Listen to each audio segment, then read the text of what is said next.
Trustee Rivers? Mayor Perkins? Here.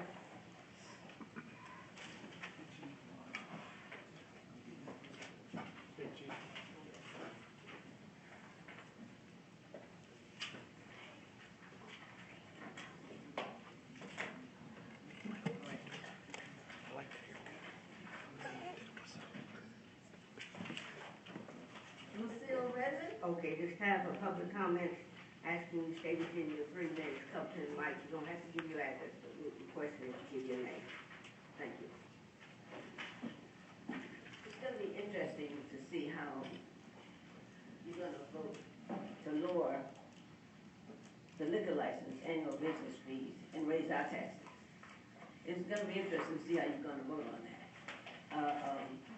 Lowering their license fee, you've already given away prime land for a little nothing, took it off the tax roll, turned down the bank, you haven't brought any revenue into this village, so it's gonna be interesting to see how you vote on this one. Thank you.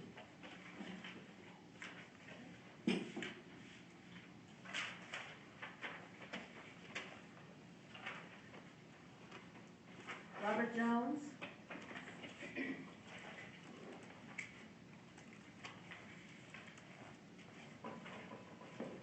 Good evening, I'm Robert Jones. I'm here once again on behalf of the Zone 4 MAPS program. And I want to start out by saying we have some good news about some of these lights that I brought to your attention before. But we still have more work to do on some of them. To begin with, one has been out for, neighbors say, for over a year at 17th and North Maywood Drive. One of them is working, the other one has a electrical problem, so that should be corrected. The gentleman who lives in the house on the corner of Lexington and 8th had complained that his light over his garage, which is on Lexington between 7th and 8th, had been out for over a year. That's on, so that's positive. Also, as I said, as I was driving here, I noticed once again that 9th and Van Buren, I understand from others that that light has been out for months. 9th and Wilcox is another one. A new one is at 9th and Baton. That's on the east side of the street on 9th Avenue, and that's one of those big lights. I don't want to spend a lot of time on that because I have a couple of other items, but I do want to be positive and show that there has been progress made on that. And so I'm certainly going to go with the Public Works and congratulate them for doing this job. My second issue is there's a construction going on at the intersection of 9th and Quincy. Seems as though there's a sewer collapse or something to this effect. My concern is that winter is coming. Do we have any plan in place to have that fixed before the snow flies? Concern is that there's a huge metal plate over there, and I can imagine that once the snow hits the ground and they attempt to plow that street, they may just move that metal plate off and somebody's going to crash down into it. So I'd like to know if that's going to be repaired before the end of the year, preferably before it gets cold and we have snow. My last issue is once again to the water bills. I've heard that we have upwards of $1 million in unpaid water bills. Now that may be an exaggeration, but I'm sure there are substantial amounts of money left unpaid. My question is, did we turn the water off to those properties? Are there any properties where we can't turn the water off because 2 properties are hooked into one B box? Do we have a collection agency on our payroll to collect these unpaid water bills? I also understand that there's people who are not hooked into a meter. Do we have a payment plan or plan where they are assessed at a flat rate, or are they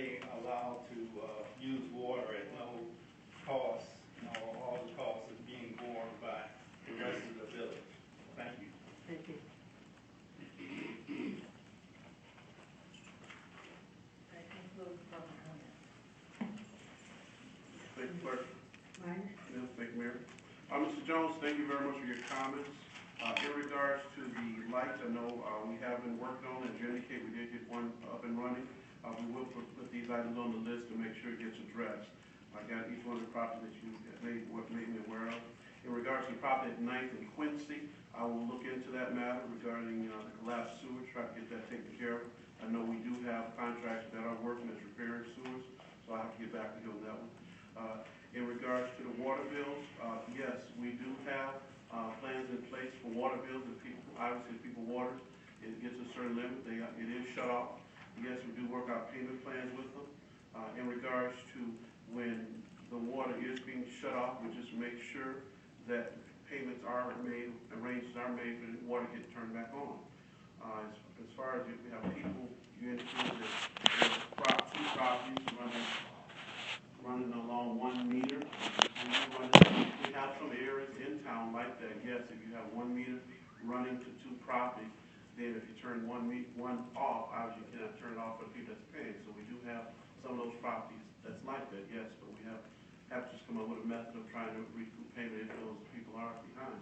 So other than that, that's all I have on the water bill. I can talk to you offline to go more into detail. Thank you. Yes, sir.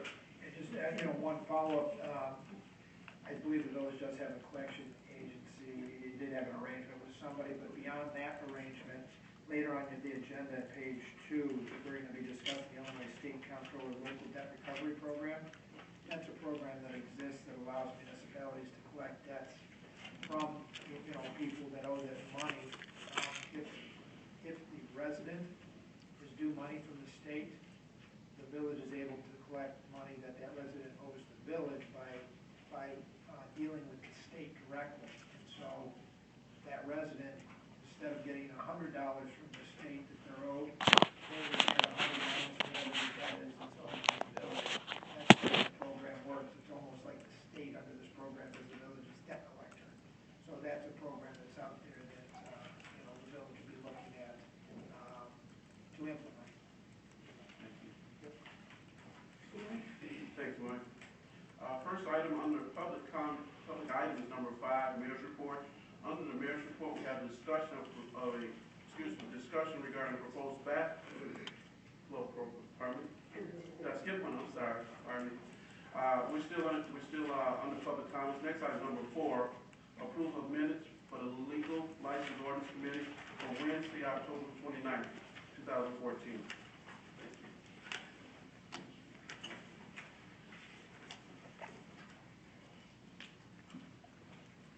Motion. Yeah. Trustee Rogers? All sides. Move for the approval of minutes of the LLOC for Wednesday, October 29th. It's been moved and second that the Legal License Ordinance Committee be approved Wednesday, October 29, 2014. Are there any questions?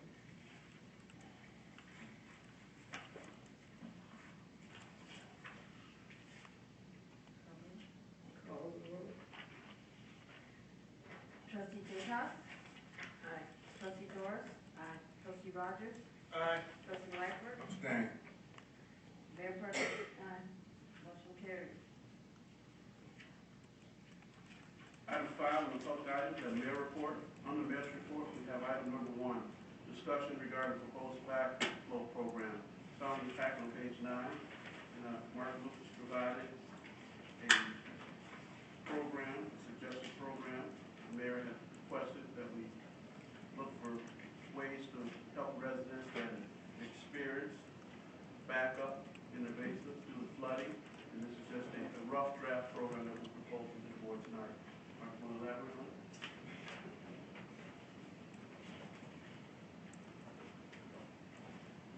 Mayor, members of the board. What we did is we looked at the existing conditions that we get flooding within the village of Maywood. And one of the big issues that we had is the capacity of our sewer system, being able to convey that to larger sewers. When those sewers become surcharged or pressurized because of the water flowing through there, the lowest point of relief they have is into the basements of residential structures. We looked at ways bigger sewer systems. But those are big ticket, large cost items. And we have those kind of generally called out as what we're looking at, no specific, just preliminary studies to identify those, because the size of the amount of money you have to spend is probably greater than we can afford it this high without getting grants. But they're set up in such a way that we've used them for requests for grants in the past. Looking outside of that, we still have pain events that are occurring, and you're having residents that get basement backup.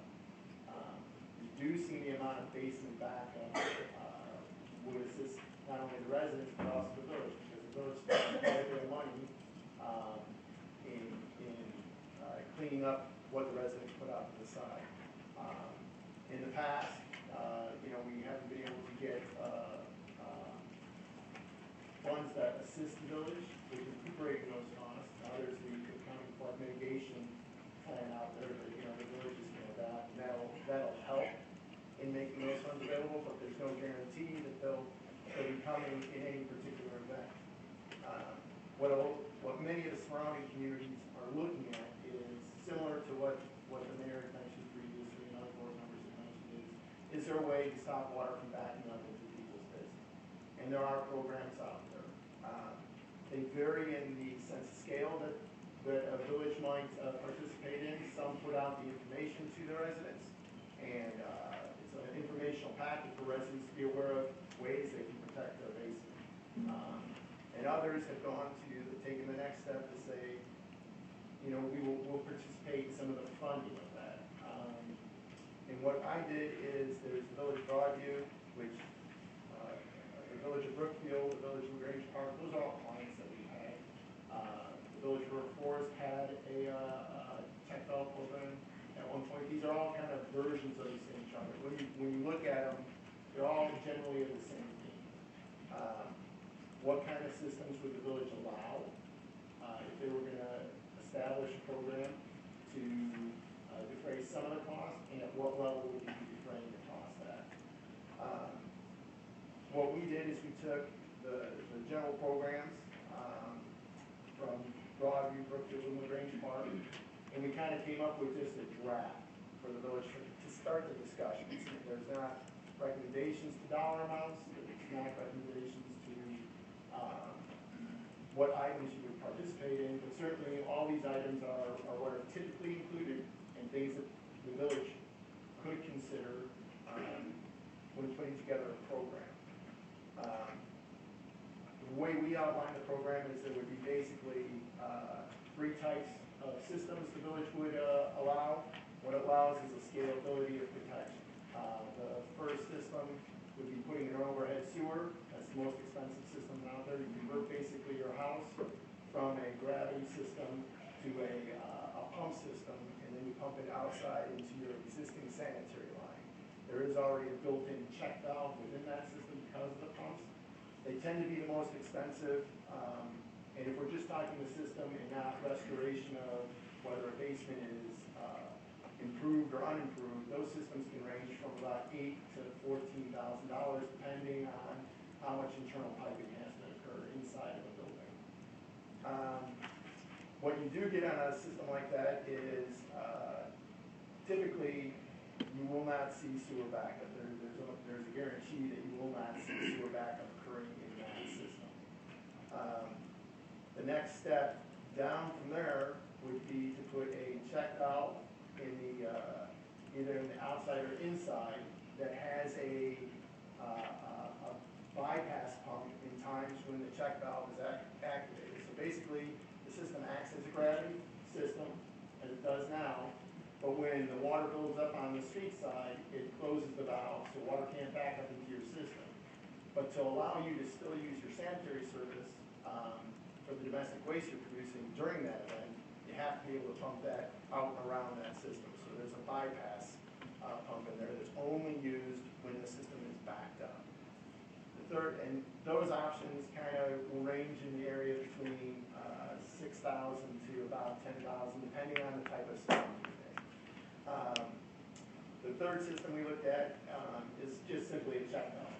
And basically what that does is when the water builds up on the street side, of the service, it closes the valve on the sanitary service, and water cannot back up, but neither can water get out of your pipe at that point. So in those types of events, you really should really reduce the amount of domestic use that you're using on the other side, or you'll be flooding your basement with your own water that you generate. In each of these programs, it's critical that that downspouts be disconnected, and that sump pumps not be connected to that service. In the village's case, you already have existing ordinances that require those to be disconnected. But as we saw in 2010, we didn't have that rate of compliance. I think based on that event, we saw more houses disconnect their downspouts. It's still driving through just on a sidewalk survey of the village. You know, we're not near 60% compliance yet. There's still quite a few homes that do have downspouts connected. And disconnecting those helps everybody in the system, whether they have a check valve or not. It's just less water entering the system at that time. But in the program we outlined the three types of systems that are out there, and kind of we have a spot in there. It calls out the qualifications. You know, at this point, many villages have either single family or they limit it to just limited it to two families, a 2-unit building, not to multi-family, 3, 4, 5 times or bigger, because the thought is, and when you get to that point, is that the property owner should have sufficient funds to start addressing his own investment. Or single-family residents don't always have that ability. There's no other income coming in besides what they have as a job. I guess for discussion is whether the village would want to look at that type of program, and if it would look to how it would participate in funding a program like that. In many communities, what they do is they allocate a certain dollar amount that they will fund a program to for the year, and once those funds are committed to residents that have applied for it in that year, the other residents are put on a wait list, and they have to wait for the next year to occur. The amount that you fund, is variable. Some communities put in $100,000, some only put in $50,000. Really what you initially see is after a flood event, you'll see a large increase for requests for assistance along that line, because it's in everybody's mind. My basement's flooded, here's a way that I can get some money to put in a check valve onto the system. In all these cases, it's a reimbursable cost. The resident has to go out, they make an application to the village, pre-application to the village goes out and inspects the building to make sure that, yes, there is not a check valve system on there, all other code issues are resolved, the downspouts are disconnected, it's an eligible project for it. Then the resident goes out and they get a quote from a plumber, and then they come back with that quote to the village. The village is basically then at the administrative level approving it for participation in the program. And once the resident completes the work and it's inspected by the village plumber and signed off, and they provide proof of payment to the contractor, the village would disperse a check to the resident, kind of as a reimbursement for that amount. How much you decide to make a reimbursement, they vary. Some communities say up to 50% of the cost of the system, some put 50% up to a cap. In instances like $2,500 per structure. That's really more of a decision. There's no right or wrong there. It's really what you think you want to do. The amount of money you put into a program like that annually is, again, a decision for the board. There's not a right amount or a wrong amount. I think what you have to look at is, in talking with FEMA at a recent mitigation assistance meeting, they indicated that, in 2010 and 2013, there were over 3,000 homes in the village of Maywood that applied for money to FEMA because they had water in their basement, they had suffered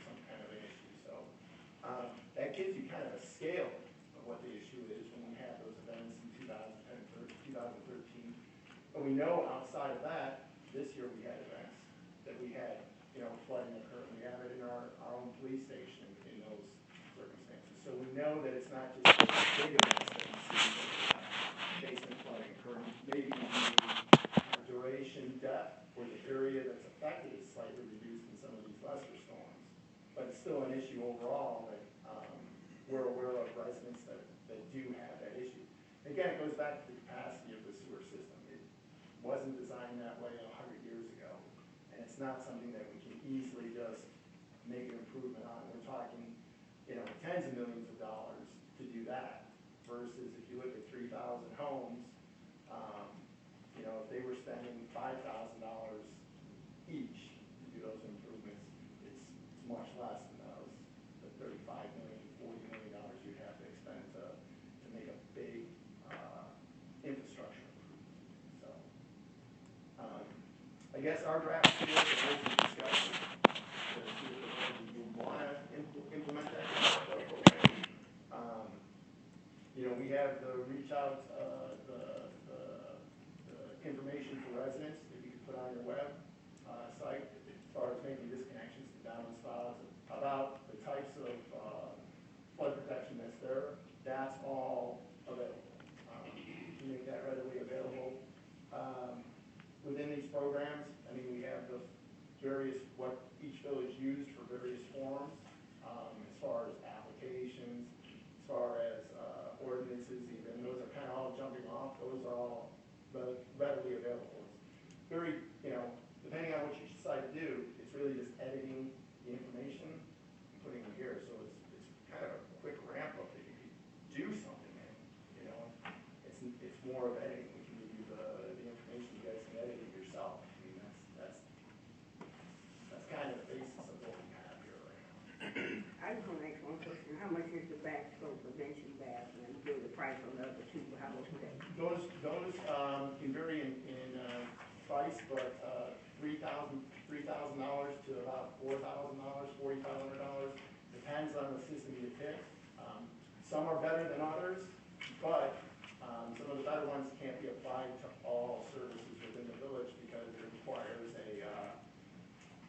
the amount of water to be backed up over the top of the pipe is more than what we have from the top of the pipe to the basement, so you'd still be accepting water in the basement before the system would close off. So, any questions?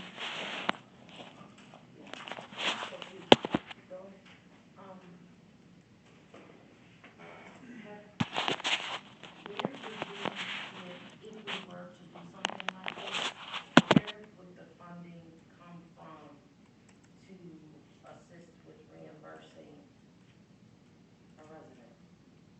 That would have to come through the village budget process. Currently there's no grants out there specifically to assist the village.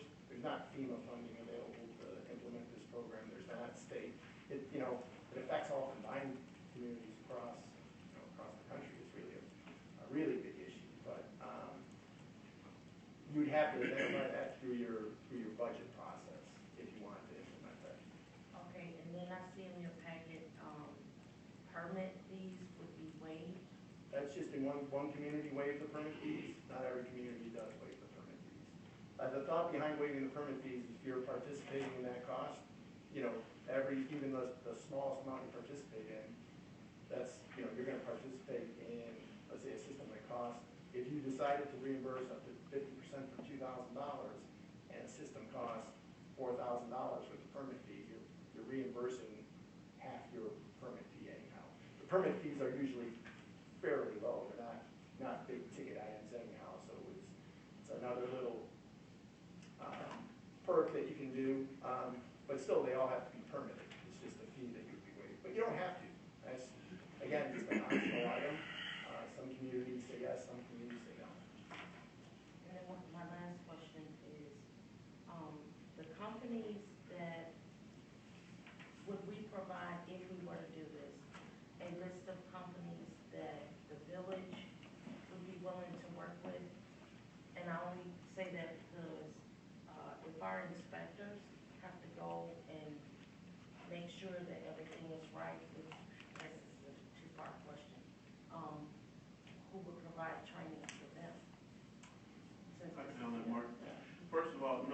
not provide contractors.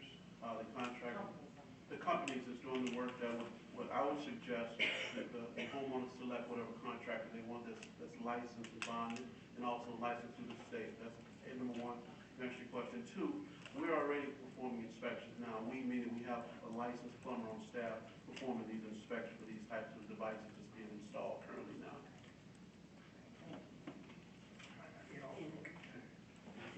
Any other trustees have questions? Yeah. Trustee Rogers, and then after that. Well, comment first of all, thanks for the good report. Conceptually, I think there's a lot of merit to it, and that we should consider some kind of annual allocation cap for a program like this. So, which type and what those amounts would be, and other parameters, to your point, need to be discussed. But the whole problem with sewer backups and flood is the investments that's made to prevent are certainly better than the expenditures on cleaning up after a flood or a sewer backup event has occurred. I did miss, and I apologize, but the first, which was the more expensive. It's just converting the home to overhead plumbing, so. Yeah, what was that? What was the cost range on that? Those can range 8 to 14? Yeah. All right. And I was going to ask, what communities have been doing it the longest or most extensive? And you don't even have to necessarily name the name of the community if you, but who's been doing, what is the longest term that somebody's implemented? Some of them, they were created about 8 to 10 years ago is when they started, and some of them have phased it out because, they got nobody participating in it, but in some of those communities where they phased them out, recent events have kind of brought the issue back up to them so that they're considering whether to implement it. Some did it as a pilot program. Recent community, I'll say in Brookfield, they just implemented in 2013. This year, based on the flooding they had in the spring, they've already they put aside $100,000 in the program. They added $200,000 this year because of the amount of requests that came flooding. And they realized we can't put all these people on a wait list. Our wait list is going to be 6 years long before we get to people. So they increased the amount of funding that was available for this year to kind of get it moving along a little bit quicker. And I think they have to look at it on an annual basis. What are we going to put in that way? And so yes, I would agree that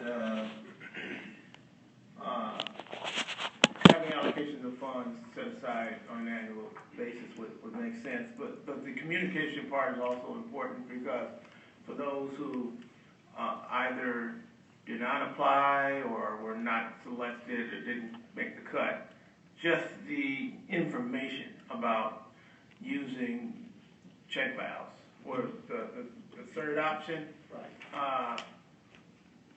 They may elect to do it themselves, but if you don't have the knowledge, you wouldn't even think of that. So I do think it's really important for us at a minimum is to put out that kind of information so that people do know, as well as the importance of disconnecting the sumps and downspouts.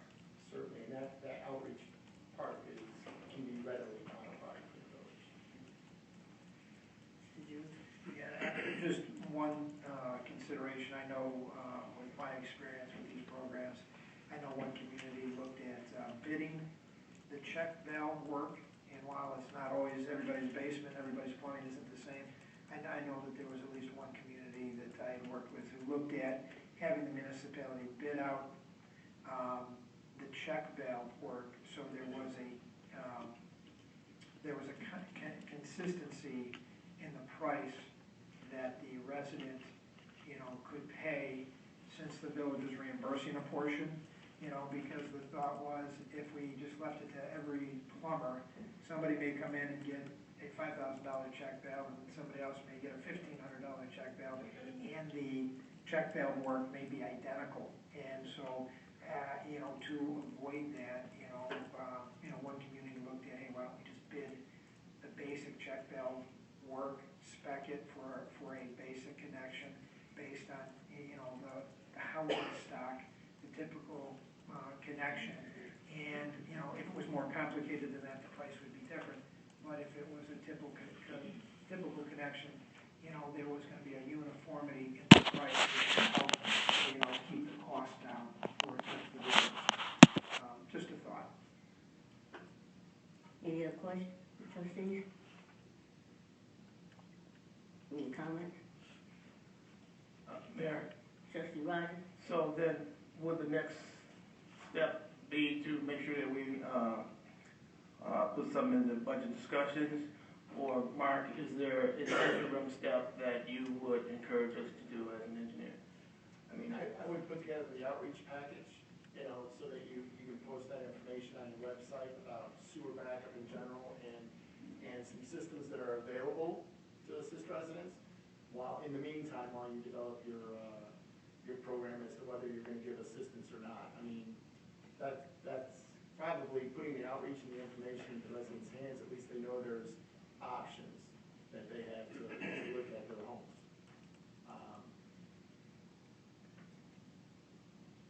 So as a minimum, that's readily available. It's a decision as to whether you want to put that out there and put it on the website. Thank you. Thanks, Mark. Any other questions, comments? Okay, we keep looking at, our budget cycle Yes. and, bring that up, our budget cycle. Because the citizens are tired. We have seniors that still have water in their basement, and that water is sitting in your foundation, and your foundation is getting weaker. So we need some kind of program here in our village. And in the Proviso Township area, you have communities that do have a program, and then you have some that are trying to put together a program. And then you have one off the top of my head is putting together millions to change their pipe system and separate it, which I know we don't have that kind of, they're looking at like millions. And I know we don't have that kind of money, but the citizens demanding that we do something. So, thank you, and thank you. Thank you, Mayor.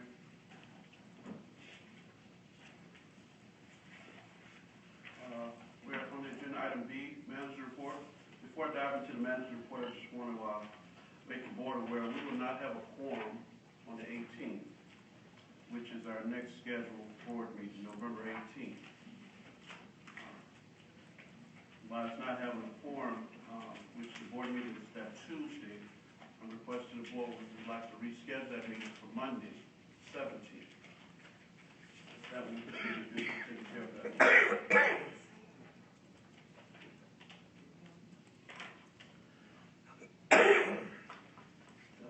The 17th, we did already discuss about November 26th, we canceled. And just for the board, I did place on the dais a copy of the schedule for the meeting.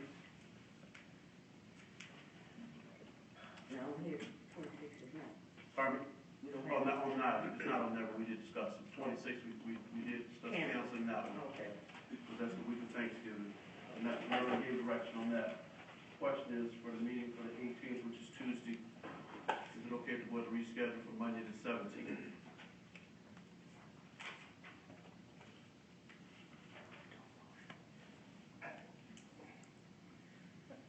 I do know that there's some important things with the levy that we need to talk about statutorily. Yes.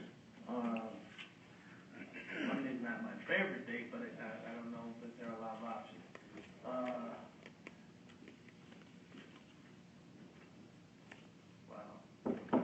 We do have to have a meeting that week in order to deal with the approval of the estimated tax levy and some other documents, so it's important that that document be approved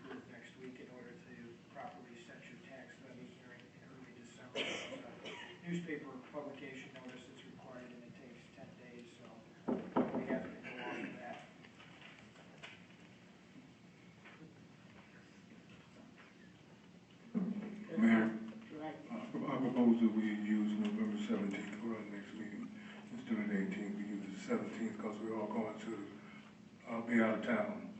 So since we are behind, so I suggest that we go to the 17th that week, and that way when we come back, we can still be clear trying to catch up the rest of it because we're still behind.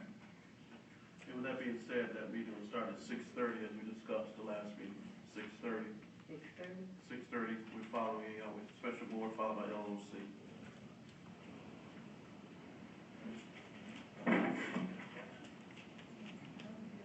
Did I get a motion? The regular meeting, okay, regular meeting. Okay. Regular meeting, 17, okay. I need a motion to give.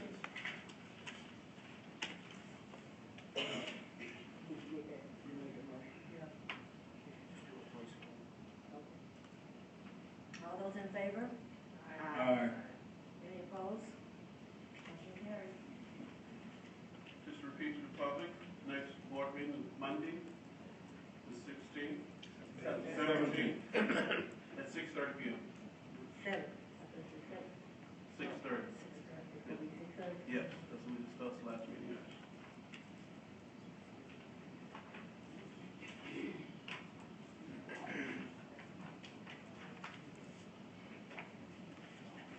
Also, before I dive into my report, we have a comprehensive plan update that we're preparing. On November 19th, we'll have a public hearing, and we want to invite the public to come out so we can share the comprehensive plan as far as the update. We will have an open house starting at 4 o'clock in this room, where the planners will be on site to just go over in detail about the plan. In the public hearing meeting, the planning is on, we start at 7 o'clock on the 19th.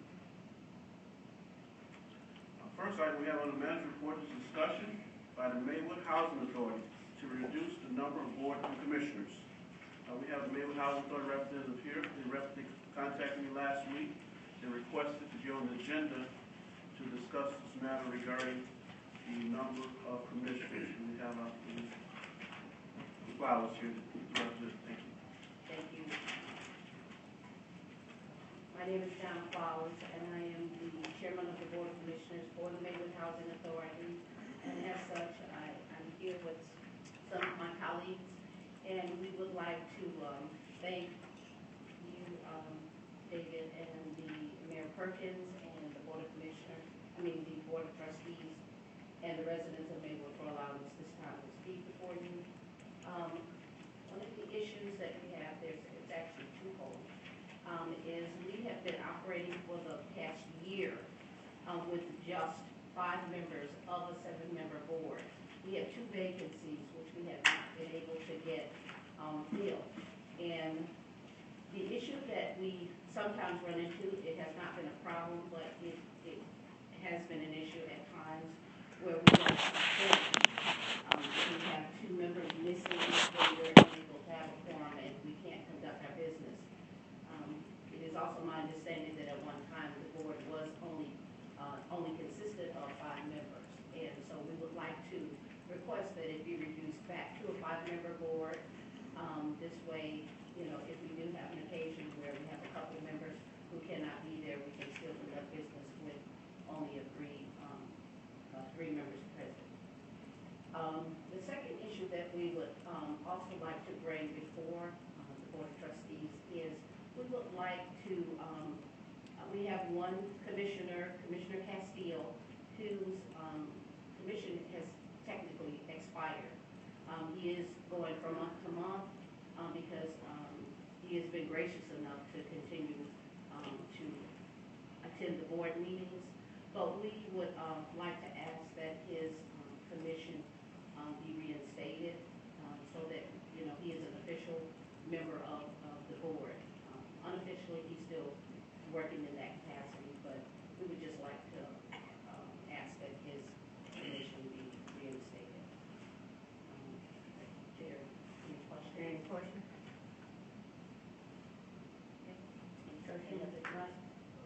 Yes, one of the things that I'm looking at a trustee liaison that this language here speaks of.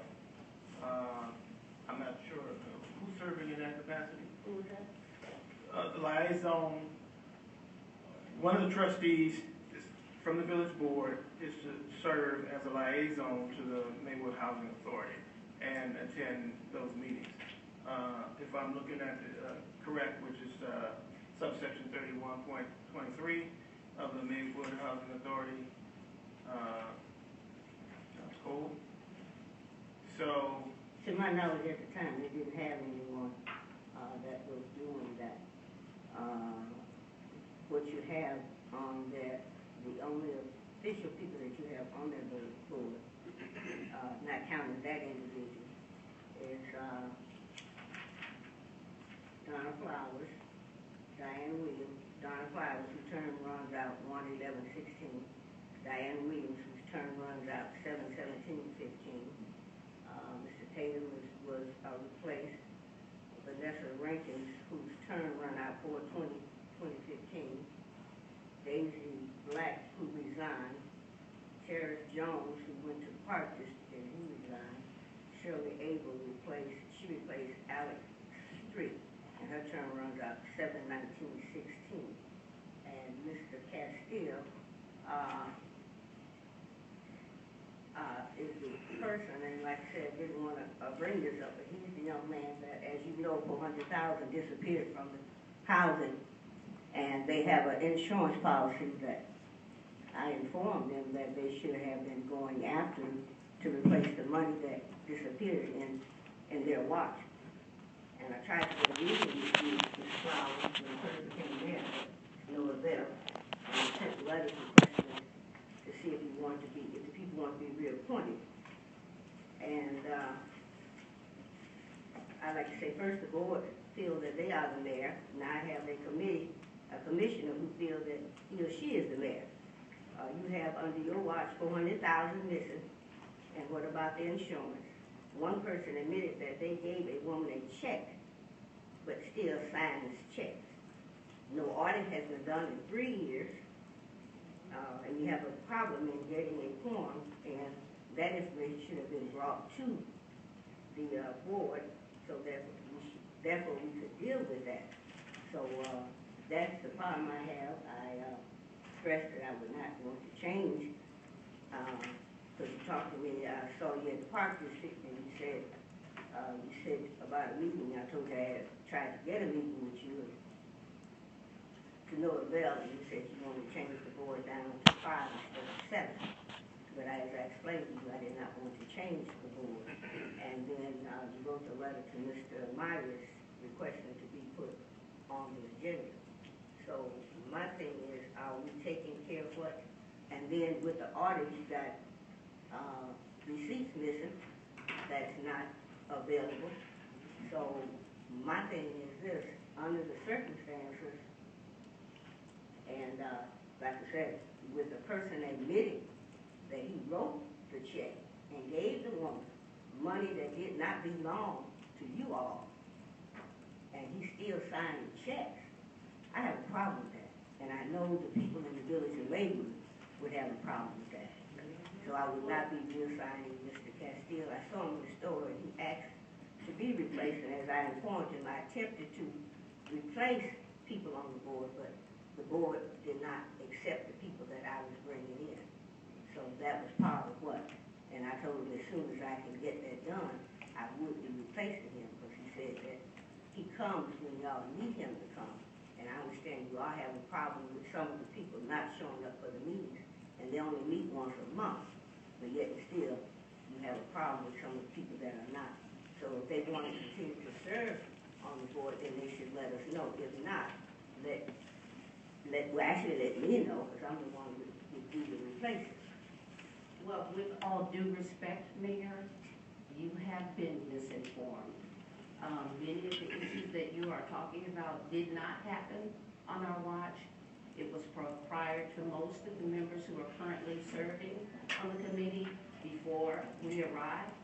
We have cleared up all the issues. As a matter of fact, when we joined the board, when I joined the board, initially we were rated as a poor performer, and we are now, as of May of this year, we are a high performer. That is the highest rating you can get. We brought in a new executive director, which is Tiffany Robinson, not to be associated with the former Robinson who was indicted and is serving time. So therefore, many of the things that you state now, for instance, you said that you tried to set up a meeting with me. I sent out 2 communications to bring this issue, and I have seen you just in passing. That is not considered a meeting to me. I've come here to try to set up a meeting. No one was here. I have there is no evidence of anything that you sent me, any communication, other than asking all the board members to resign. And I was not going to do that because I had no reason to. So as speaking personally, my reason for being on the board was really to help to get the board back in order. We have spent untold hours doing just that. This is a non-stipend position.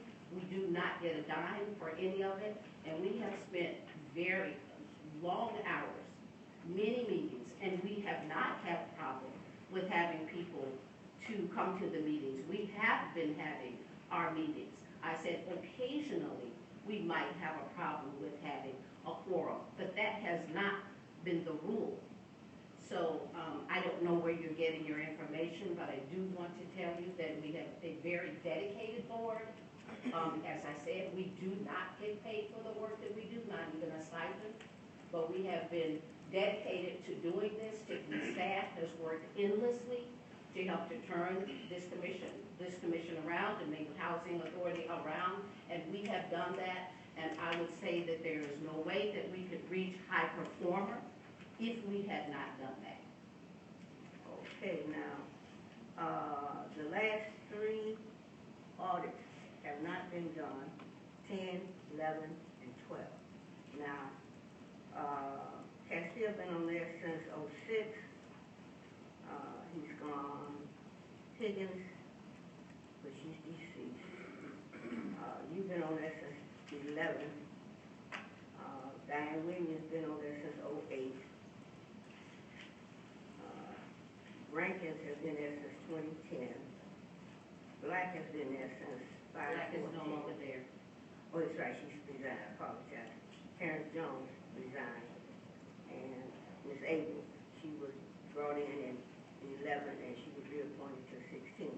But I'm saying, no audits. We have an auditor. We just hired an auditor who will be performing the audits. Part of the reason that we did not have the audits done is because we had to get the paperwork together in order to do that. We have a fee accountant who we've had on board now and 2011, since 2011. So many of the issues that you're talking about now have been resolved. We will be starting our audit within the next, within the next 30 days? Within the next 30 days to get that done, but everything else is up to date. We have worked side by side with HUD. They have been very happy with our performance, and as far as what happened in the past, we have nothing to do with that. All that I know is that we have continued to move forward, and we have moved this agency forward. It was on the brink of being shut down. That is no longer the case. And I think that our new executive director and the board has done an exemplary job of turning that agency around. Okay, so the audits for 2010, the audits for 2011, the audits for 2012, no audits. No, that's not correct. And Tiffany, I might ask you, 11, 12, and 13. So these same people have been on board since 11, 12, and 13, and no audits that I called off that's there? This is not a simplified answer that you talk about. If I came on 2011 and there were numerous infractions against the agency at that time, most of the people who joined me at that time and after, or just before, were not affiliated with the prior board. So, it was important for us to get in a new executive director so that we could get some direction as to the things that, the numerous infractions that had happened, not on our watch. And so it took some time for us to turn many of these things around. You just do not right a big, huge ship, just turning it on a dime. It doesn't happen. And I would say that we have done everything that we can to make sure that we have turned the agency around. We are not having any issues with HUD as a result of that. And I really don't know what else you're looking for. Are there any other questions from the board? Trustee. Well, maybe I'll wait to see. If I may, good evening, Mrs. Flowers. I'd like to ask Tiffany. Tiffany, what report did you just send the board regarding financials for the housing authority? That was the annual report. Annual report? I can't hear. It was the Maywood annual report, the Maywood Housing Authority annual report. The Maywood Housing Annual Report is what the report that and that's required that each year is supposed to be turned into the village. Okay. The budget and the annual report are the two documents you're supposed to receive, that's part of the code. Any other questions? Yes, ma'am. Trustee Light? On the commissioners, when they were putting in applications, all of us had the opportunity, along with you, to put in names. Some names that I've wrote haven't even showed up yet, so and they're behind. But I put in names for different commissions, and one of them was the housing authority, and I haven't heard anything about it yet. So if these names was stored in the back burner, or they didn't bring them up, or whatever, because I know there was enough names. What was the name that you put in? Carl Malone. Carl Malone. Okay, I will check on that. Okay, any other? Mayor, a few things. It seems as though we need to look for some solutions, so that whatever the past held, there needs to be some steps made towards remedying that. And so, just from a suggestion standpoint, maybe a little more time would allow for some things to be thought out and explored. It seems that there was a suggestion that the audits within the next 30 days would be started. And so I guess what I'm looking at is maybe if this issue was revisited in January, and then there was evidence brought forward that some of those things are in place, because our village, we haven't caught up with our audits yet either. So we do know that it is a process that you can, for whatever reason, get behind on, and it takes a while to clean that up. But one of the things that we were tasked with doing is showing forth evidence that steps were in place to do that. And so, whereas we've not caught up, we have absolutely made some steps on remedying that. And so it seems to me that if this issue were revisited in January, and whatever your board and administration would be able to bring forth to help solidify some of the great things that you've apparently already done if you've elevated your status, that a little bit more time might be helpful in that regard. But there are a couple other things. I do think not having a trustee as a liaison has been part of the problem. And so I think that can be part of the solution. If, as written in this language, there was a liaison that went to your board meetings as prescribed, somehow we don't have to disconnect and we don't get as far behind in some of those things. So, Mayor, I would think that it would be good to at least consider who from the board can serve it. And to tell you the truth, most of the commissions, committees, and other things could benefit by having a liaison. There's 7 or 8 of us up here, and that we can share it and make sure that we make our community better by doing those kinds of things. With an understanding that you don't run anything, but you just make sure the communication is good and that whatever it takes to support what your efforts is, which, our efforts are really, they're running parallel. We're all trying to make the village of Maywood a better community. And so I trust that everybody goes about it that. And so anyway, Mayor, if we could have that, then that person would be able to come back and report what their observations are. So I might, wait to see if anybody has anything. If not, I would move to table discussion to January, not just to be moving it back, but to allow a little bit more time for maybe cooler heads to prevail, for the meeting that you've been trying to get together to actually make that happen, in the next 45 days.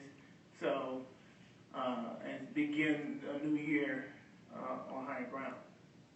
Well, one of the things that I will say is that we have certainly been an open book. We actually even petitioned to the village of Maywood at one point because we were in danger of being shut down, and that was just as early as December of last year. And we have no problem with having a liaison. We just have not seen one. As far as we know, one has not been appointed. And all of our meetings, of course, are open to the public. We have been a very open board. The information that you're requesting, we have already available. So certainly meeting your January deadline would not be a problem because we have that information available now. And so at any point in time, any of the trustees are certainly welcome to attend the meetings and to request any documentation that they would like to see, and we would have that information available. Mayor. Trustee Jacob? In many municipalities, trustees, commissioners, or council people are always a liaison to all of your commissions and boards. Many of them serve in 2 capacities because sometimes the commissions that they serve on somewhat overlap each other. And as you know, their responsibility and role is so they can offer some information in terms of the board's opinion and ideas as it relates to some things that might come up, and also to bring back information to the board for them to consider. That's one thing that the village has been lacking, not only with the Maywood Housing Authority, across the board. There has been no liaison except for Trustee Lightford, who was the liaison for the Maywood Park District, for the Park District. But past that, the village has been very deficient in that, and that is something that is needed on all commissions, just for that very purpose. So we don't get into these types of things, whereas the appeal from you to speak to the village will come through the liaison. Any communications would be transferred and translated by that person. So it's a good idea that we, as a board, look forward to having a liaison for all of the commissions and boards that we have. And Trustee Rogers, what's your reason for wanting to put this off to January to discuss? Well, I think time has a way of affording an opportunity for things to get better. And so if we, look at this point, we've heard some different things, and I'm not into pointing fingers and throwing anybody under the bus. The truth of the matter is we need to get things fixed. And as far as I'm concerned, nobody did anything wrong, but we need to start talking about what we're going to do right from this point forward to get things fixed. And so I'm not blaming anybody for anything. And Mayor, I'm offering suggestions on something that I think helps to right the ship. I believe that a liaison, which you would appoint, would help. I believe that a little bit more time to meet. It sounds like you guys have been, missing each other in terms of having to meet. So by January, we can make that happen. That's the reason why I talked about. It's already mid-November, so January is only 45 days away, and that's I believe that the time between now and then will allow for some things to move forward. That was my reason for offering that. And in the meantime, we will continue to move forward. We have done so. Like I said, we have righted this ship, and the only other thing that we have to do is to have the audits done, which we are scheduled to begin within the next 30 days. I cannot tell you that there is anything else that, you know, we can do other than to make appeal to the board to reduce the number from 7 to 5. We've been operating for the past year with only 5. We have been having the majority of our meetings. And so I just look to the board with the appeal to, Any other questions? Well, thank you for your service and your time, and that's information that I collected. Like I said, I did attend your meeting when I first came aboard, and this is information that I collected. I will be requesting that I get a schedule of the meetings and who's attended, who's not attended, so that, but as far as Mr. Castile, I would not be reappointing him. Like I said, not trying to bring anything on anybody, that's just facts, and that's what I collect, facts, and that's what I put out, facts. That's a fact, and my question was, I came to the board asking you about the $400,000, the insurance that's out here that you could have applied for. and we have applied for that, so I don't want you to continue that vein because we have applied for that. We have been in discussions with the insurance company and with our attorneys for the past several months. And there's just a few items that we have to get together before we are able to get that money back. Okay, well, no, that's what I was saying, that I gave out facts. That's all I gave out was facts. I can appreciate it. Yeah, I gave out facts and want to thank you for being on the committee. Like I said, I would not be reappointing Mr. Castile under the circumstances, and I understand he's still signing checks, which I do have a problem with, but when you call him, he do show up. I thank him for that, but under the circumstances, I would not be reassigning him to that position. But like I said, what I will do, I will go back and get the names that I had brought in when I first came in to try to put those people on committees, and they were turned down. So I will be I will be bringing those names back, and I will check on Carl Malone to see where he's at, and then I also will be looking among the board to see who's willing to be a liaison. But thank you very much. Mr. Mike? I just want to make the board aware. First of all commissions and committees meetings are part of the Open Meetings Act, whereas the general public can't come and attend those meetings, knowing the schedule. And the only thing that the village is truly responsible for is making the appointments to the housing authority and setting these guidelines by which they operate. But past that, we really can't impose too many things on you because of the type of authority that you are. Yes, we are regulated by that. Right. So we're very limited as to some things other than what we have as part of our Maywood Housing Authority ordinance that's in place. So the only thing that we can really truly discuss come January is the terms, budget reports, because most of the budget reports have to be done through another agency, and the membership and appointment. So I would like for the record to say that that's what we're going to discuss come January.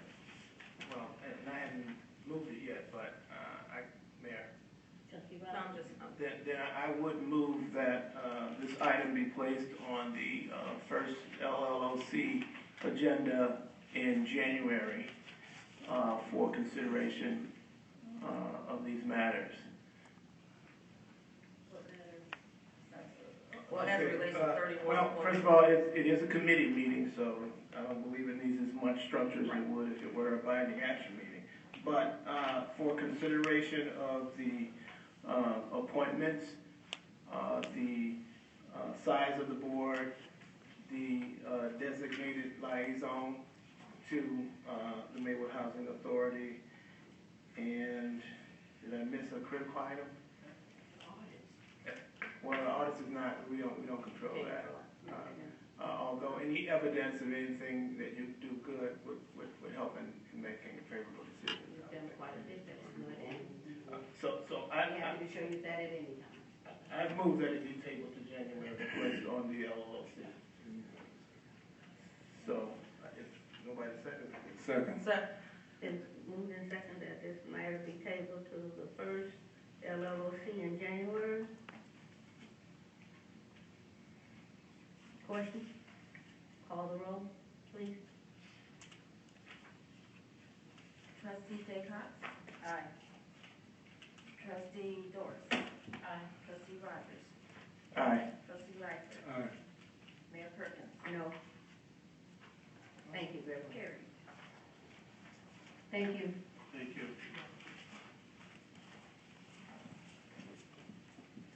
Item number 2, in the village manager report, presentation by Angela Smith, Coordinator of Business Development, pursuant to facade improvement program regarding the application for Beggar's Pizza located at 621 Roosevelt. This pack is found on page 24.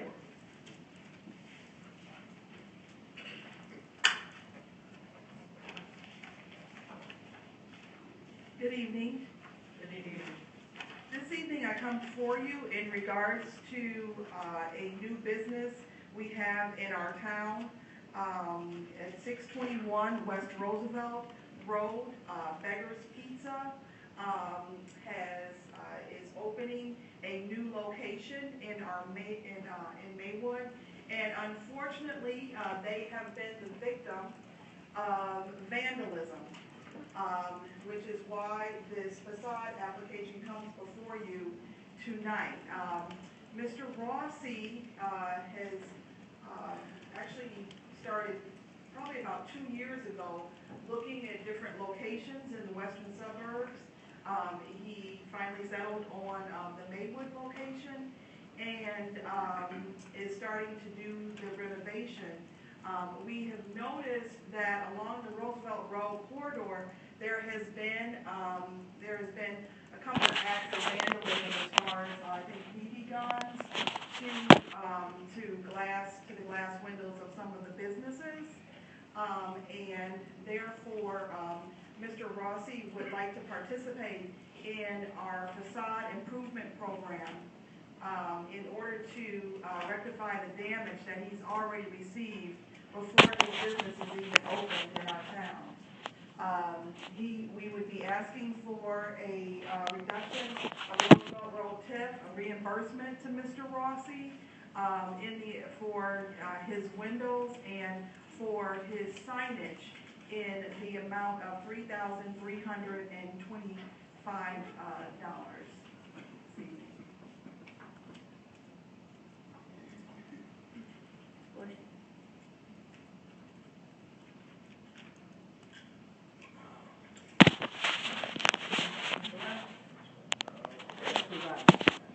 So I do take it that you are recommending? I am recommending that we approve the facade application as presented by Mr. Rossi of Beggar's Pizza for the reimbursement of basically to replace the storefront windows, and then also the request is also for new signage on the mall area as well.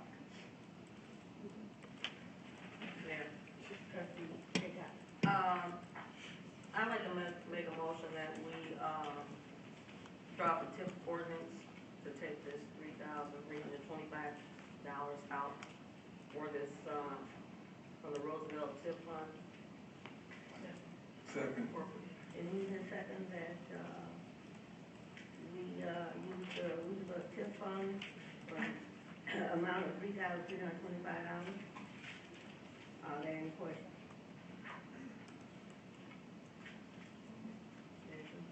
The motion, I'll For the I'll do approval of the TIF typical- ordinance. I'll do that typical TIF ordinance that authorizes the use of TIF funds to fund this It is program. being funded under the facade program because it's windows and signage. Oh. It is a reduction in the TIF fund, but remember our facade program is funded through our TIF. It's funded through TIF dollars. But it is a typical facade improvement, which is windows, signage, tuck pointing, those types of things, lighting, and, those types of things. Just like the Seaway, we did the approval, TIF ordinance to approve the Seaway reimbursement. That was also. Yeah, that was, right, I don't know why you want to do that, but yes, that was because it was for a fence, and you said that wasn't. That Yeah. wasn't. This is straight, pure facade, Okay. just like we've done every other facade program. We utilize our TIF funds in order to facade, in order to fund facade, the facade program. That's why we asked for a reduction in the TIF, because the reimbursement eventually comes out of the TIF. Which, by the way, the Rossi property is one of the largest contributors to the Roosevelt Road TIF in property tax. Just so happens that he's in that development. I still like to have a TIF ordinance where it authorizes the use of TIF funds to pay for this. For the facade. Yes, To pay for this economic incentives, just. And you want to redo your, No, the motion was. I don't need to amend the motion. okay, check. No. You know, you blowing, you know. Huh? No, I'm just, We've no, done, I'm not blowing. I'm just listening to Angela and trying to figure out what is it that she's saying that's not here on this piece of paper. That's what I'm asking. That already came through. And the fiscal impact had already said that there was a reduction from the Roosevelt Road TIF fund to $33.25. That's all. And I was just wondering, where else was she going? So I was not blowing. No, apologize. Okay. Call the roll, please. Trustee Jacobs.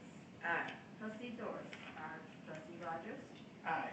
Trustee Lightfoot. Aye. Mayor Perkins. Aye. I'm sorry, just back to questions that she was talking about beggars. When does beggars expect to come here? Was it on the contingent of whether we would approve this or not? Or no, what? Or no, were they trustee, coming anyway? no, not at all. Actually, you know, he is in renovation, mode right now. I hate to introduce him under these circumstances, but Mr. Rossi is in the audience. And, this is by no way, you know, contingent on, whether you approve this. This is, more so us extending, we have a facade program, and us saying, you know, we're really sorry that you keep getting vandalized, before you even, you know, open in our town. So this is no way contingent on him coming here or not. You're not planning on leaving. He has a lot of money already invested. And the only reason why I asked that is because from the standpoint of presentation, we don't know that Baker's is coming here. And we're being asked to approve monies for a facade program of a business that we don't even know is in existence, so to speak.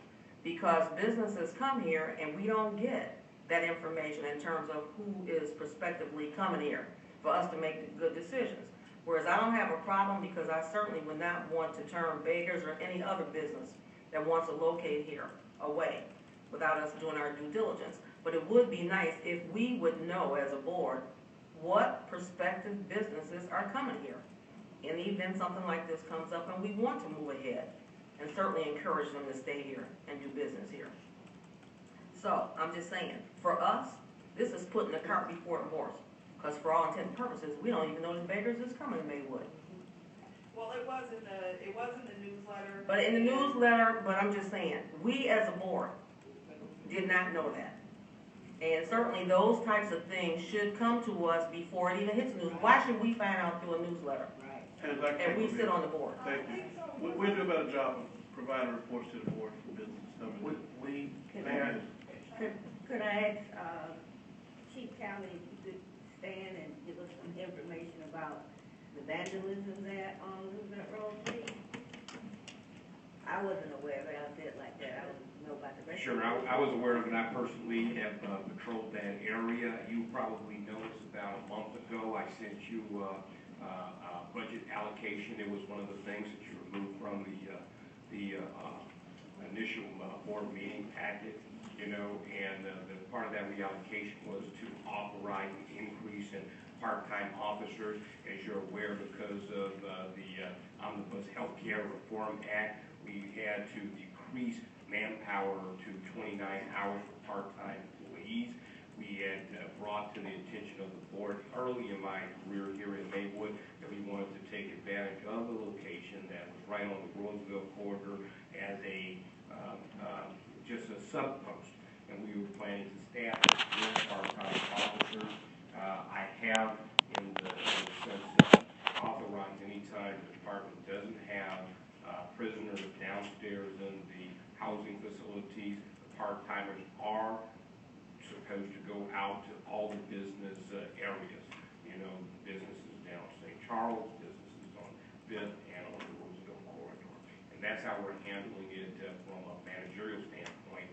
And then if you can go back into your email, you can see what, you know, those budgetary reallocations are, and then maybe we can bring that back to the table.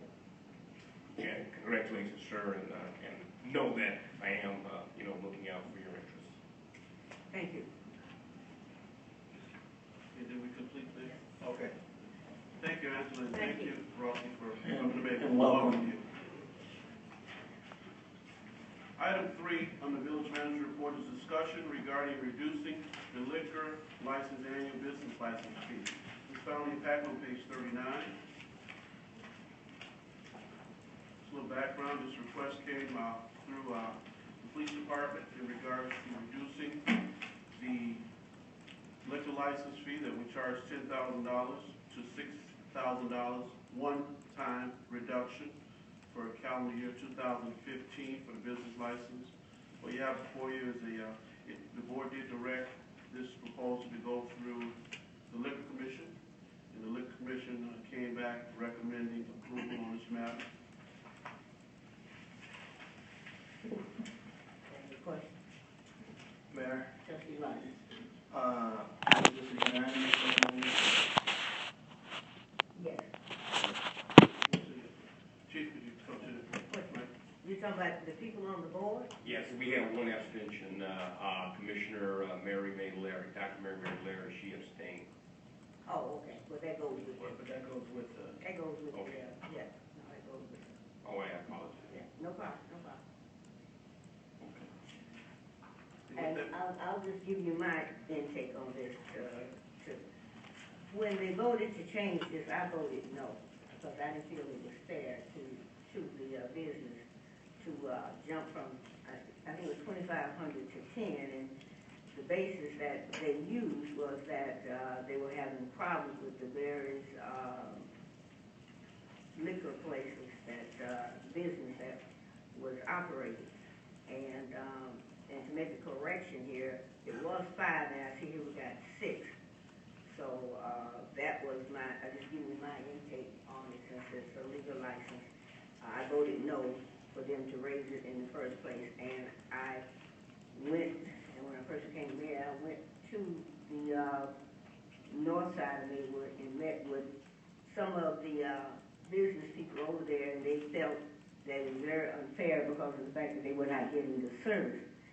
And I reached out to our attorney general, and they could not staff a business for us to have a substation. They could not. They looked into it and came back and said they were unable to do that, and that was what the request was on the north side. And the problem, they said, when they call the police and the train comes, that's the end of the problem, and the people get away. So they felt that they were not getting the service that they were paying for. So that was part of what was going on when I did have a couple of meetings there on the north side with the business, and that was one of the complaints that they had. They had their complaints about the prostitution and the drugs and et cetera and so forth, and yet still they were paying $10,000 a year for services that they were not getting. So that's just my intake as to the reason that I voted the way I voted, because I voted no when they first decided to raise it from 2,500 to 10,000. Thank you. Thank you, Mayor. If I would, Mayor, could we give Chief Charlie background, provide background for the public regarding this request? I know D.C. Willis brought it when you were at a conference. If you can just elaborate on it. Yeah, sure. Essentially, through our walks among the businesses, we were talking with the liquor, or what we call packaged liquor businesses, and they were complaining that their taxes were high. But we did a study, and the mayor's correct, and I'm happy that that was the position that she took, because it was designed to combat the expenses borne from loitering and around those packaged liquor environments. Well, since the implementation of the tax, there's only one business that has an occasion for loitering, and that's on the 17th in Madison, and that's the only institution where there's a lot of loitering. The other institutions, people are moving in and about and away, and that was the whole impetus for raising the tax. I do understand some of the concerns of the public. One of the things that I addressed, when I met with the liquor commissioners directed by this board, was I mentioned that it's something that should be borne from all department heads, and I'll take the lead on that as I start to, look at my fiscal 15 budget. I've already identified what I'll take a hit on, because I think that is necessary. What I did as a hypothetical illustration to that commission was to suggest, what if I were to ask, for you to make me a apple pie, and then you were to buy apples from the grocery store, and you make the apple pie, you take your time, put in your sugar, all those expenses, then I take that apple pie and I eat it without giving you any money. Essentially, when I was looking at the policies, practices, and procedure of the police department, that is what had happened to these packaged liquor environments. We raised the tax. The tax was from $2,800 or $2,300 to $10,000 in 2008, and we never provided the service, never. And so what I was doing is I was suggesting that we show the businesses in a good faith effort that we are going to address that. So essentially, for the 4 years where the service wasn't provided, I think that after it passed, actually it went to effect like 2010. So we were essentially giving them $1,000 per year that we didn't actually provide that service. So that's essentially the background. Are there any questions? Any questions, trustee? That's a cool. You're right. The provision of service has been talked about, and I'm needing somebody to tell me, this is not a security service. The liquor license fee is not for security service. It's a fee, right, that covers anything that the village might be doing. So I'm not really understanding how there's this direct parallel to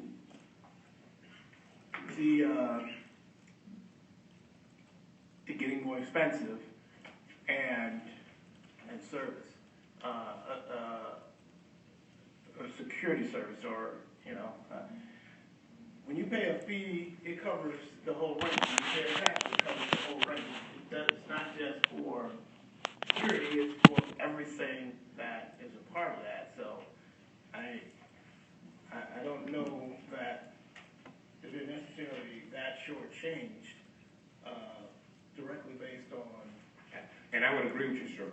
But I think that what happened was it went from that $2,800 initial fee to $10,000 and those business owners, from what I have gathered, and I don't have any records to provide you because a lot of the records were destroyed because of other sets of circumstances that exist. And, the additional fee was, placed on them, so that the police department could staff and address the loitering around those facilities. Correct. That is I was on the board at the time, that's why I can give you that information. The board decided to go from, I think it was 2,500 to 10,000 based on the problems they were having with the loitering and the problems they were having around the liquor stores. So they said they would charge the fee of $10,000. I mean, they didn't go from 2,500 to 5,000. They went from 2,500 to 10,000, and that was to cover the fact that they were having problems with certain liquor stores. So that was Okay, So, and additionally, that went not only to build up staffing, to provide that type of service, but also training, because it was my understanding, and again, I'm absent of a lot of hard data for you. Some of the officers didn't even understand what loitering meant. Trustee Jacobs. And to respond to Trustees Rogers' comments, you would have had to have been on the board at the time when the fee was increased. As the mayor said, there was an increase because there were complaints from the liquor store owners in terms of the types of services that they were being provided. Previous chief had indicated that it was going to cost to get some of the services that were over and above what was in the normal process of police service. And if the truth be told, there were a couple of businesses that we were having a lot of trouble with, that it was our hope that at the time, that underlying factor, that if the fee was raised, then maybe they would close their business. That would help lower their costs. So let's tell the whole truth, okay? But, so the fee did go up on that basis. The service did not increase, so a lot of business owners did complain that they were paying the license fee that they were asked to pay, and they still were not provided the services. So I'm sure that that's probably some of the complaints that you heard as you went out there for some of the remaining business owners. That's the real deal as to how it got to $10,000. It was a combination of both things. And I could just comment that if you look at the ordinance that made the adjustment in the fee, we made some specific findings in that ordinance, consistent with what Trustee Jaycox indicated. It wasn't solely for police protection. It wasn't that. It was enhanced police presence in and around these hotspots. And so that was the justification for generating the additional dollars, was to put more police power on the street to deal with the loitering hotspots. And that's reflected in the whereas, the findings in that ordinance that justified the bump in the license. And in my walk around, I'm everybody's police chief. I don't have any size. And when this was addressed to me, I immediately took it to the appropriate staff and try to figure out a way how to address it. That's why I brought you here. Trustee Dawes. Shame on us for not providing the services when we increase this amount of money. I don't know what we use this $10,000 for, or where does it go in our budget, or whatever the case may be. But I'm for not increasing the fee, but cutting it, I'm not in favor of that. I respect our business owners, but our residents play a larger part than our business owners. So if we can't decrease something for them, these businesses, I don't feel that we should considerably decrease anything for the businesses, because you know what? Those same businesses that were in business in 2008, they're still in business, which means they're still making money, and they still paid the $10,000 that was required, be it on a payment plan or whatever the case may be. And the only thing that would maybe help change my mind would be is if we were provided a complaint report or some type of data indicating what you all are expressing is actually happening. But shame on us for not doing what we needed to do, and we need to get on top of what we need to do. I'm not interested in decreasing. Well, Trustee Doris, before you commit to that, let me just say that I'm about fairness. And while I was talking with all the business owners, this one business owner in particular is studying, for additional services and has a plan to build additional services. My hope for the village is that we grow more businesses, not to take anything away from the citizenry, because they too deserve, breaks. I understand that, but that business owner, that entrepreneur is making a decision, casting a decision based upon actions that we've taken and essentially have breached. And it didn't apply fairly to all businesses. It was just packaged liquor institutions only. That's not fair. Okay, I don't care how you look at it. Now, I've set things into play to address some of the citizens' concerns. That's one of the reasons we have compliance tickets. That's one of the reasons that, my officers are going out there, including myself, and nobody's exempt from it. The citizens or the officers. They violate the law, they get a compliance ticket. And that is not for me to build revenue. That is a public safety issue, but it has that same effect. And so we are going to, if the concerns are, hey, we want to give the citizens a break, they are going to get a break. If we grow in these businesses, if we can give these businesses, these 5 businesses, money back, then they will reinvest that money into their business. The one institution I was talking about was looking at, more quality, product, fresh produce. That business owner, that entrepreneur knows that community. They know their clientele. And so rather than packaged liquors, you're going to be looking at bananas and fruits. And everybody, there's no secret with me. I'm all about him. So I'm an advocate for that. And if that's what they want to roll that money into, whatever I can do, that's what I want to help them with. And it's not for the, from now in perpetuity. It's for 1 year. Then, like with anything, you address the problem, you look at it, you assess what happened, and then you revisit it. And that's what we are planning to do. You know what, I totally respect that. I did check with some other towns, and their liquor stores, packaged or non or whatever, pay more than 10 grand. I just don't want, we've got a lot of things that are coming up in 2015 that pertain to dollars. And so when we start talking about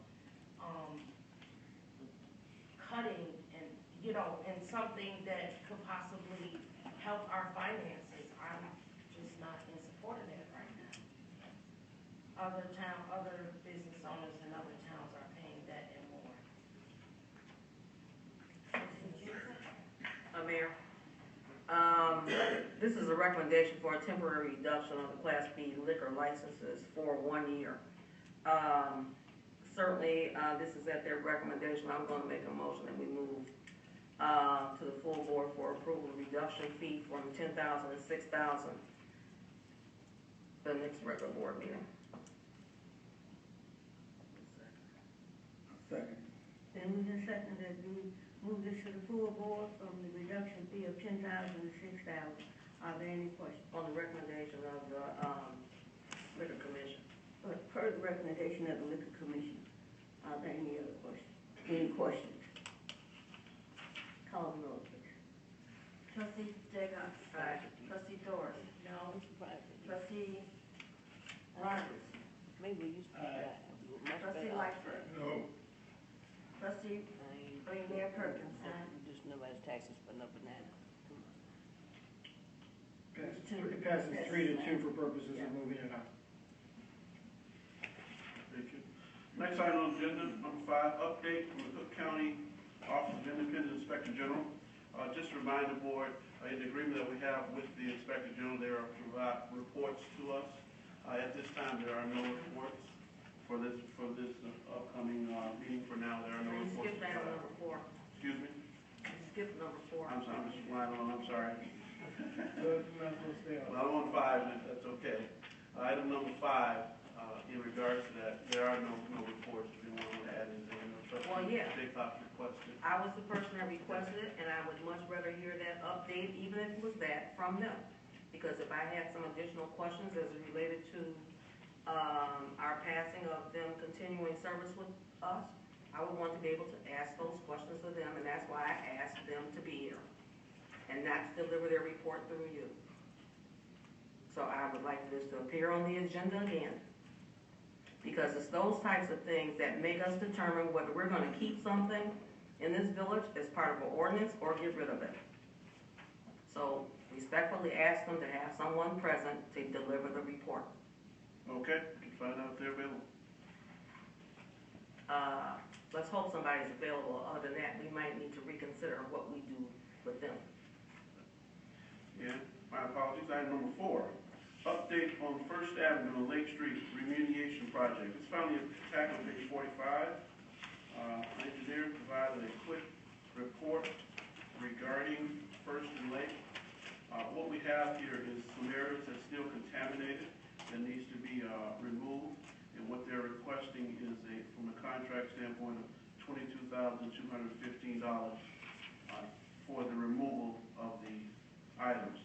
And in your packet on page 49, it shows just at the corner we have one area that needs removal of the soil.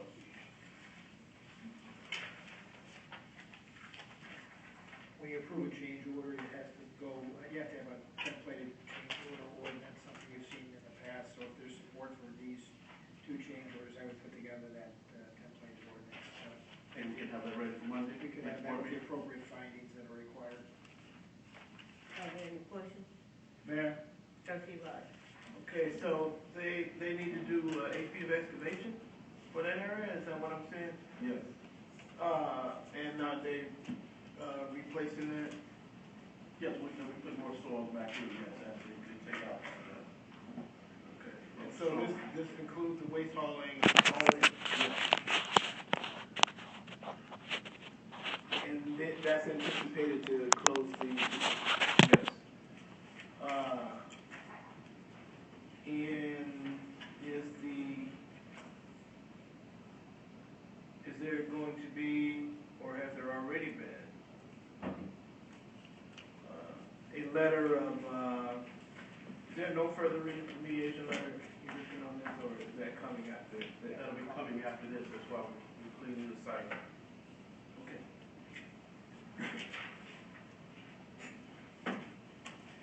So, with that, then I would move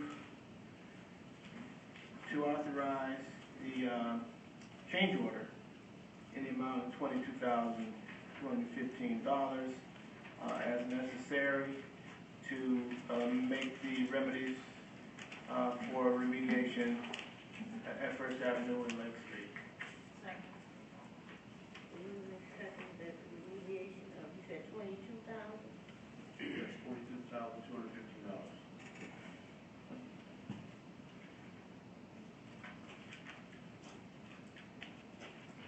Are there any questions? Call the roll. Trustee Jaycox? Aye. Trustee Morris? Aye. Trustee Rogers? Aye. Trustee Lightfoot? Aye. Mayor Perkins? Aye. Motion carries.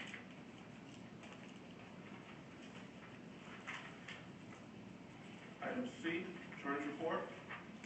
Just very briefly, there's a memo in your packet regarding the Illinois State Comptroller's local debt recovery program. This is a program that at the IML conference, the annual conference last month, both the Mayor and Trustee Rogers heard the Illinois State Comptroller Office talk about this program. As you can see from the memo I gave you, the board back in 2012 authorized participation in the program. It's a program that can help you collect outstanding debts, such as your accounts receivable, outstanding, accounts under the water department, traffic tickets, any type of debt or fee that anybody owes the village. This program, you can participate in it and with the state's assistance get, have the money collected. And it's basically you're tapping into state money that's due a resident. The village essentially takes its cut before that state money gets paid to the residents. And it's a program that the state has offered to all municipalities around the state. I just wanted to bring it to your attention again because both the mayor and the trustee Rogers we discussed it when we saw each other at the IML conference, and they asked that I bring back the information, so there was some background. Mayor? Trustee Ron? Yeah, and I trust that you do recall. I don't want to speak for you, but we did attend a particular session where the comptroller's office made a presentation. Now, I had not been on the board at the time when this apparently was originally adopted, but it seemed that both I and the mayor were in agreement that that would be a good program that would help us to recover some lost collections. And so I am pleased to see that those steps have been taken a few years back. And I think it is important that we do use the power of the State Comptroller's Office to assist us in this debt recovery. Having said that, I guess one of the things that I'd like to know is, has there been a hesitancy, or perhaps the finance director can speak to whether we're well positioned to transition into employing this service? Well, a couple of things. I think that we need to. Could you come to the mic, please?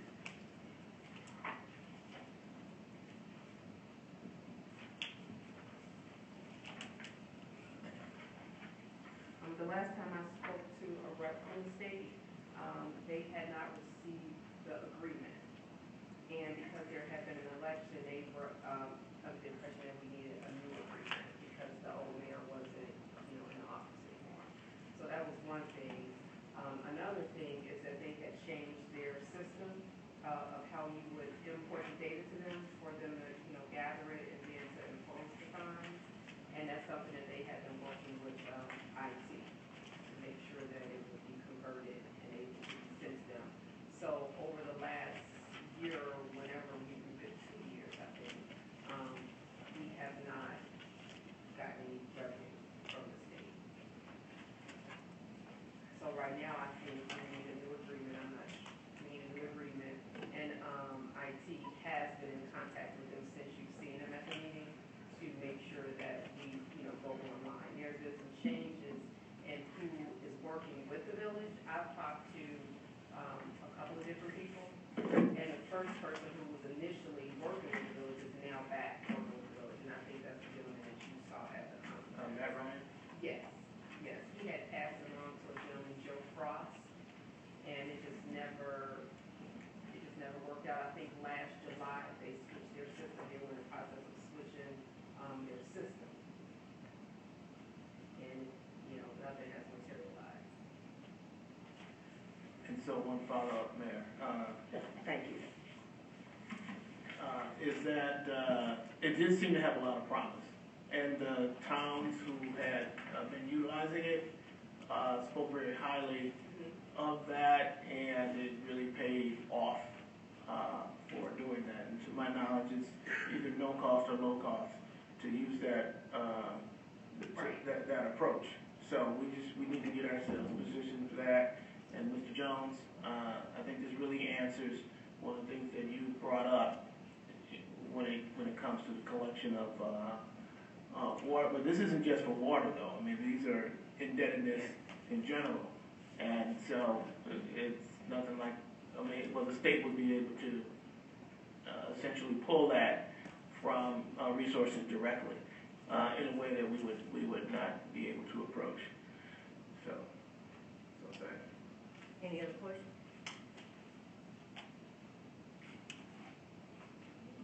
Wanna make a motion? Well, I think what then, Mayor, is left to do is to revisit or renew the ordinance. And so I would move that this item in preparation for a renewed ordinance for the Illinois Comptroller's debt recovery program be authorized. Or do we need to move this to the regular board meeting for consideration of authorization, or since it's been done before? Well, the document, the ordinance will be the same, we'll just update the date. I think if you direct staff to bring back whatever the new intergovernmental agreement is that they're looking for us to approve, what we can do at the December meeting cycle is bring back whatever the new IGA is.